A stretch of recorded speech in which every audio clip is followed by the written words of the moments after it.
Hello and welcome to Press TV News Analysis. I'm Kavit Afway. Just last spring, Myanmar was boasting of democracy to the world. But now, a month after activist Aung San Suu Kyi received the Nobel Peace Prize, an alarm bell is going off. A program against a population of Muslims called the Rohingyas began in June, which has been called an ethnic cleansing of the Muslim population. Why hasn't this received more international coverage?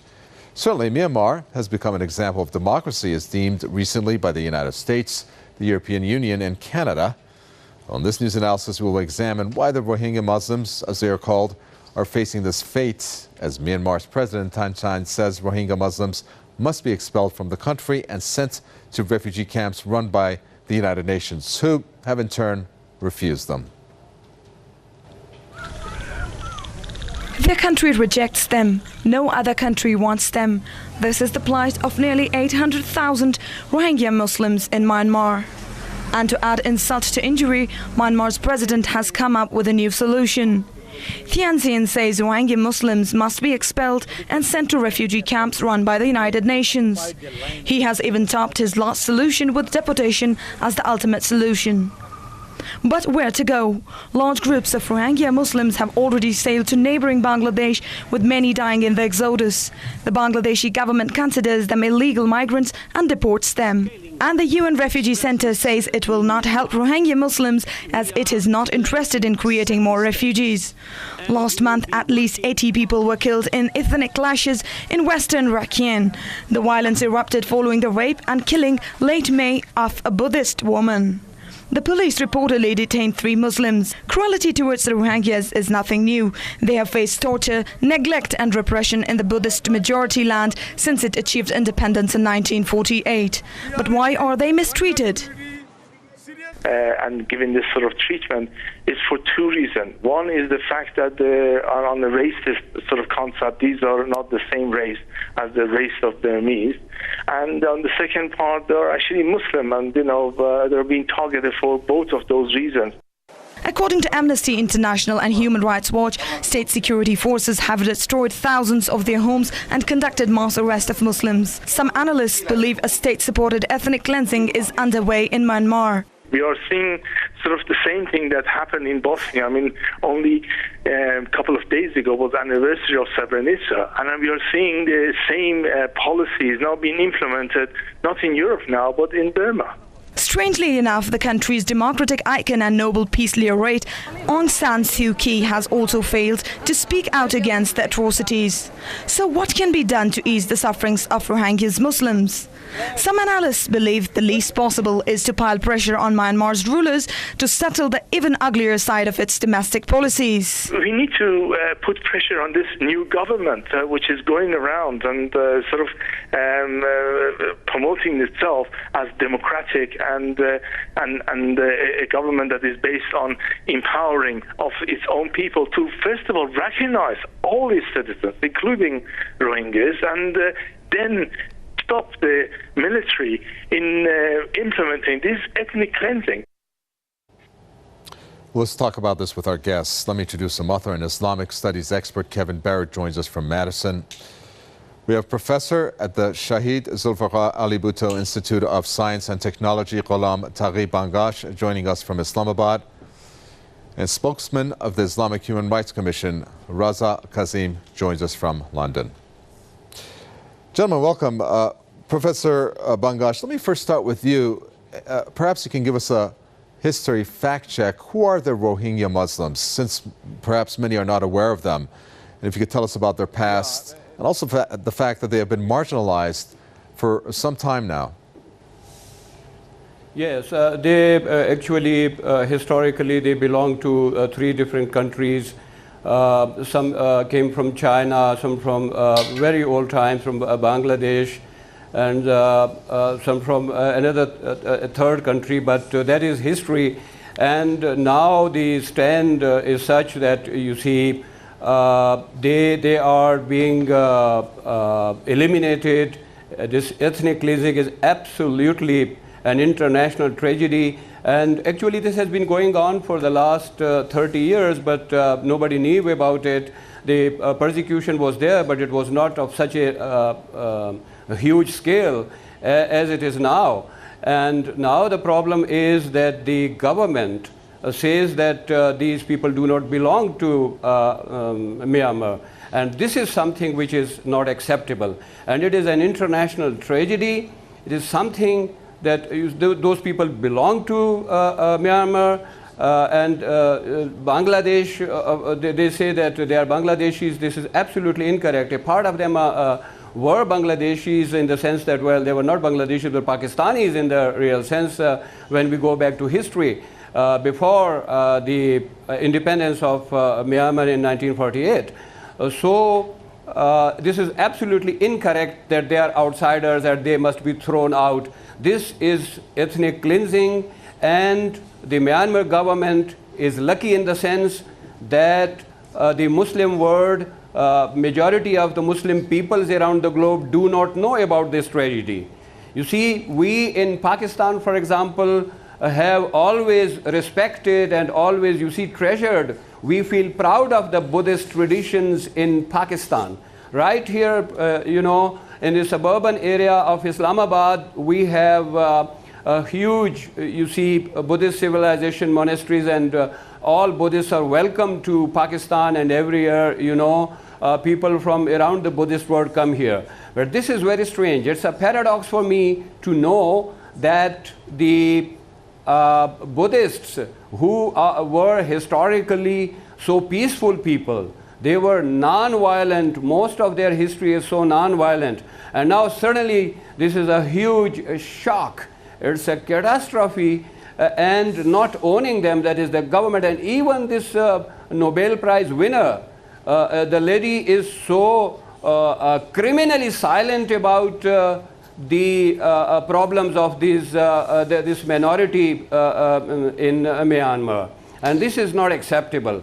And the more Muslims know about it around the globe, the more there will be problems for the Myanmar government. Well, let me bring in Kevin Barrett here. Thank you for that. Kevin Barrett, it's alarming on two fronts what our guest there said. Basically that A, this has been going on for quite some time, and that B, that it has escalated to the point that it has been called an ethnic cleansing. Brings about the immediate question, where has the international community been and the respective international organizations? Well, the unfortunate answer is that the international community has been absent without leave. They've been looking the other way. And in fact, the international community, led by the West and led by the United States of America, has been pouring more and more investment into Myanmar, even as this horrific ethnic cleansing unfolds and gets worse and worse by the day. What's being done to these people is essentially the same thing that the Nazi Germans did to Jews and Gypsies, the same thing that the Zionists did to the Palestinians, the same thing that was being done to the Bosnians in the 1990s. This is ethnic cleansing, arguably genocide. These people have nowhere else to go.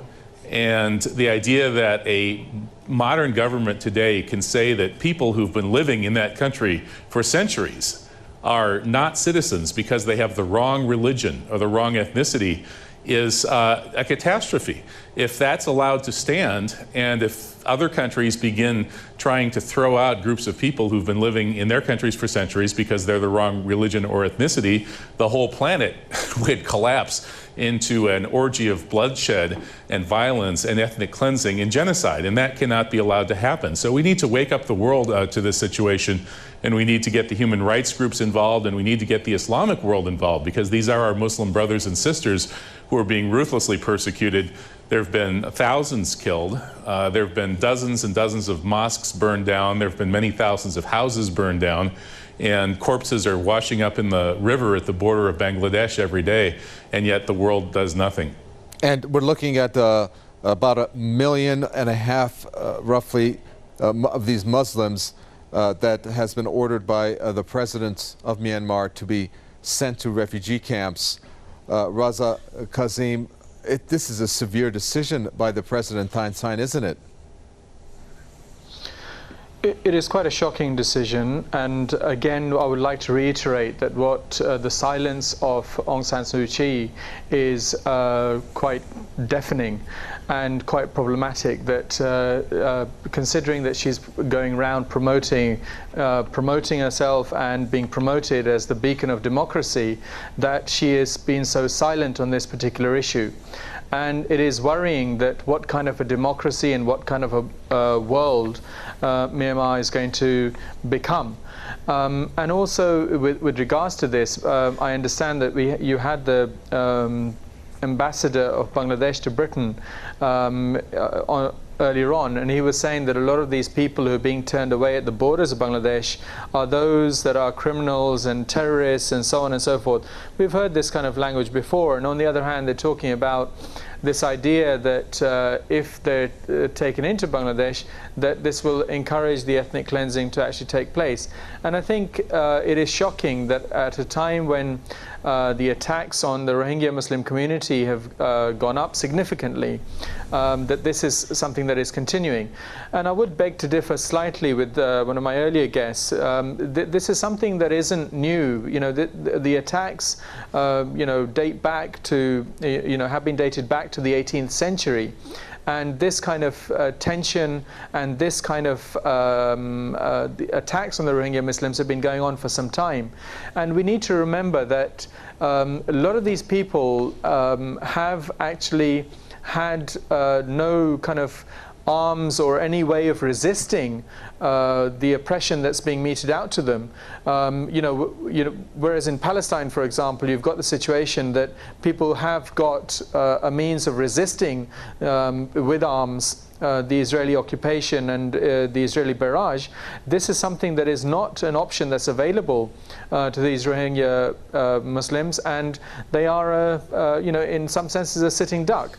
And it is shocking that the world has been silent and has been selective in terms of which kind of people they are prepared to promote in terms of getting rights. But these people who've had this problem meted out to them for such a long time, and this situation has escalated in recent years quite considerably, nothing is actually being done about it.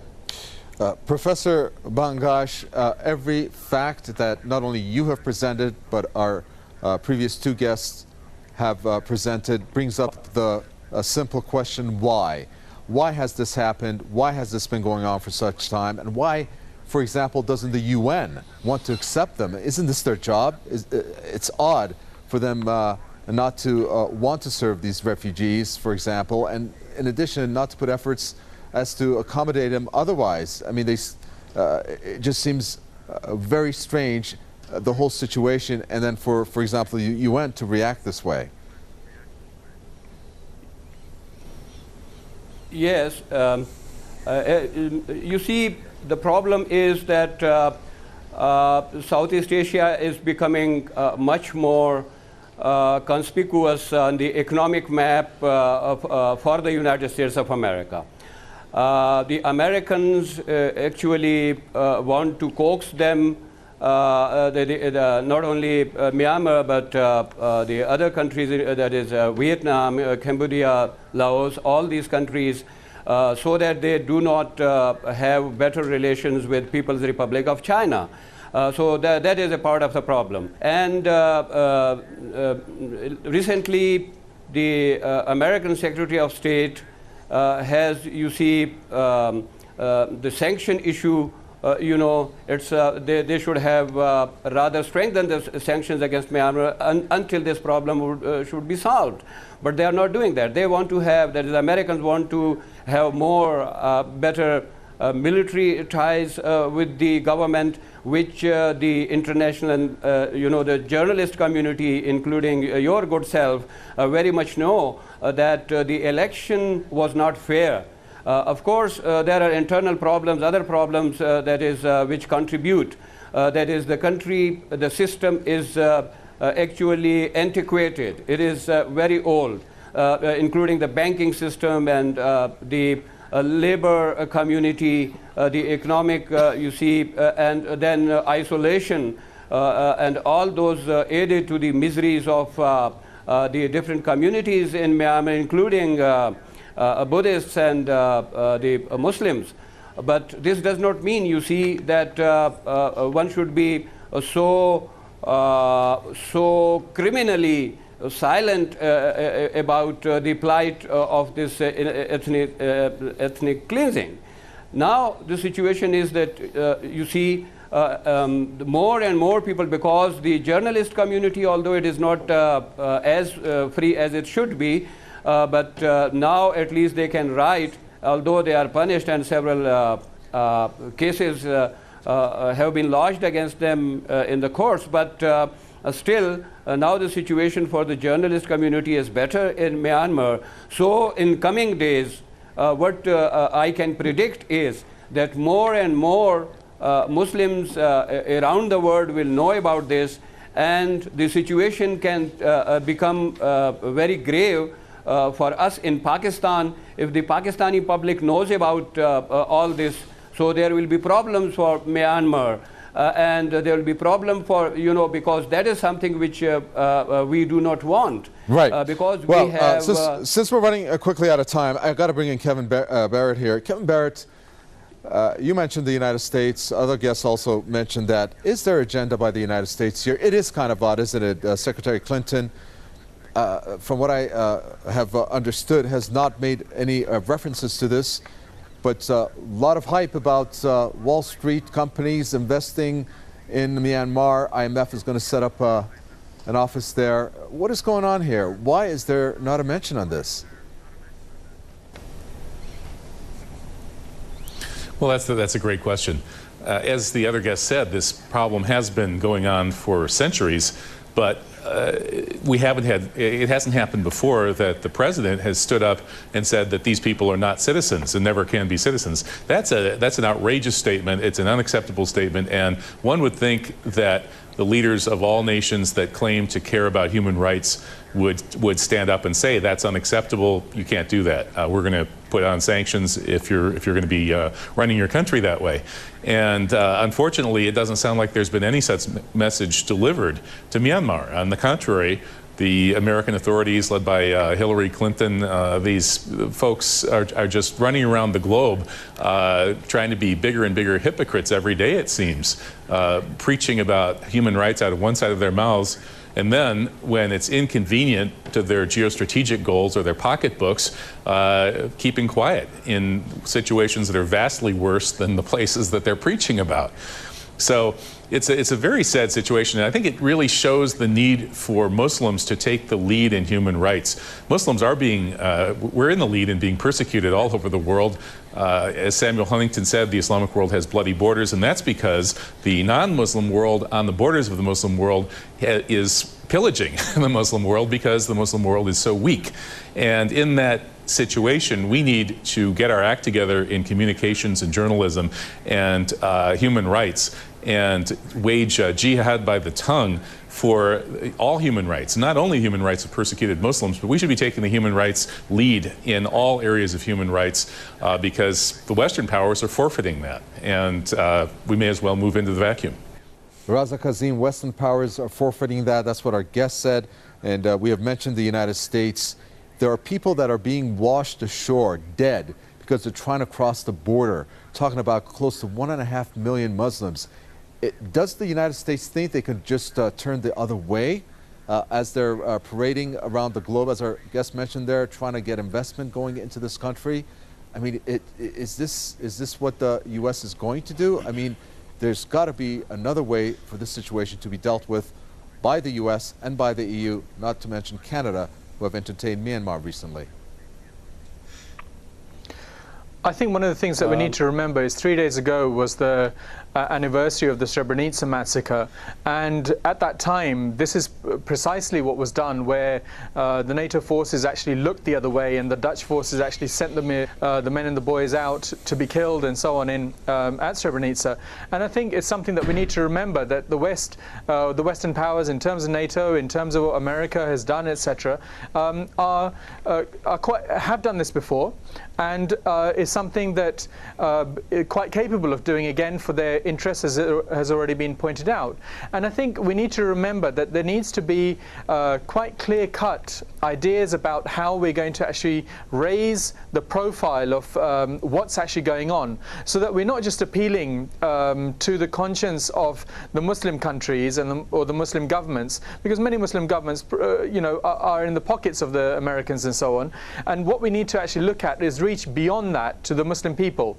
And I would actually say when a case of humanity actually comes out, it isn't somehow that only the Muslim people need to look at this and think there's a problem here. Every person, every human being who has a conscience actually needs to think about, how can I allow this, another Srebrenica, or this kind of ethnic cleansing to actually take place? We know that, for example, in 1997 or around 98, we had a book being published by the name of In Fear of Our Race Disappearing, and this created the climate where this kind of fear had promoted the attacks on the Rohingya Muslims. We've had further statements, as has been said by the previous speaker, by the President, who is again talking about making these people not as someone who are from this particular area. So the climate is being created, and we need to make sure that people like Aung San Suu Kyi, who's supposed to be promoting democracy, actually pressure is being put on her by all human rights organizations, by people from all over the world, to say, actually, your Nobel Peace Prize is worth nothing if you don't actually do something about and speak against what's going on in your country. It's no good promoting human rights for one group of people and at the expense of another group of people in your country who are natives of that country and have been so for centuries. It is criminal, and it is something that we really need to keep on saying, that how is it that we're going to progress through this? And a lot of pressure needs to be brought to bear on people within the countries, within the ambassadors that are present, Myanmar ambassadors in different countries, and say that this is something that is clearly unacceptable, and this is something that needs to be reversed. Otherwise, the sanctions that we have been on that country for some time need to continue. We've had in Britain, for example, David Cameron, the Prime Minister, actually talking about reducing and working with the Myanmar government and trying to move things forward with giving the Aung San Suu Kyi the red carpet treatment in this country. Again, we need to think about how we can make sure that the pressure builds up in each of our respective countries to make sure that these kind of things do not go unnoticed and people are prepared to campaign. And with regards to that, I would encourage people to make sure that they are writing and putting the relevant kind of pressure on these countries, on the politicians in their countries, on the institutions in their countries, to not do business with Myanmar while this kind of thing actually continues. A tragedy unfolding right before our eyes. Unfortunately, we're out of time. Thank you very much. Let me thank our guests. Author and Islamic Studies expert Kevin Barrett from Madison, Professor at the Shahid Zulfikar Ali Bhutto Institute of Science and Technology, Ghulam Taghi Bangash from Islamabad, and spokesman of the Islamic Human Rights Commission, Razak Azim there from London. And thank you for watching another edition of the Press TV News Analysis. Tell us what you think. Do send us the comments to newsroom@presstv.ir. From Kavit and the entire team here in the capital, Tehran, it's goodbye.